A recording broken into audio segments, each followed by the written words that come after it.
the first time I applied for a Pride Foundation and GSBA scholarship back in the 2018 cycle, my plan was to basically be where I am today, which is in a doctoral program at UW in the anthropology department, studying medical anthropology and how it intersects with art and healing for queer crip, otherwise known as queer disabled folks, of which I am one. I don't know if you can see me in my little wheelchair here. My specific research focus is examining queer crip individuals.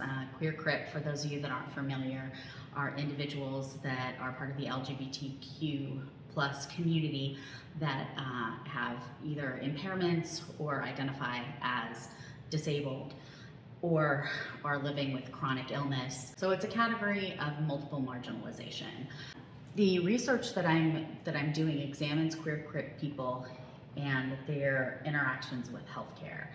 Unintentional harm in healthcare, which does happen to many queer crip individuals, especially trans health, HIV care, and routine care for disabilities and chronic illnesses. The impact in rural communities is a lot more significant than it is in major metropolitan areas, but still in Seattle, the people still are impacted by this on a daily basis. One of the things that I am looking forward to is working with clinicians in early education and talking to them about just ways that they can treat us like whole people and make sure that our care and our personhood is not being discounted. That with a little bit of education and a little bit of time, that can make all the world a difference in a healthcare appointment. I mean, some of these people are just doing their best. So hopefully I'll be one of the people out there that can help them do a little bit better. So I'm taking a look at how socially engaged art can impact healing at a community level, at activist type art, protest art, where it's done together in collaboration with other queer crip individuals as a way to process and heal together as a group. And hopefully we can get some visibility and just bring attention to this issue. I was awarded the President's Medal at UW for the transfer student with the most distinguished academic record. So that was something that I never thought that would happen to me. I dropped out of high school.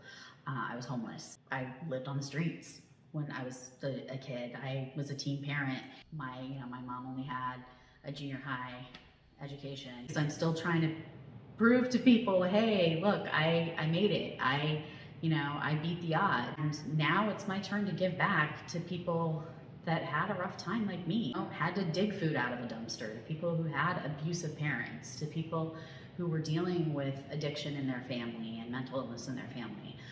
It's my turn to pay it forward. My kiddo's trans, and after the ceremony, we let them know that they were getting top surgery and were going on T, and my mom said she was having a heart attack and left, and has not really spoken to us since, except when she needs money from me. That was my big graduation celebration. So I've received quite a bit of support from various organizations and friends and family and faculty through the years that have really helped me get to the point where I am today. The most support that I've received financially and community support has been through GSBA and Pride Foundation.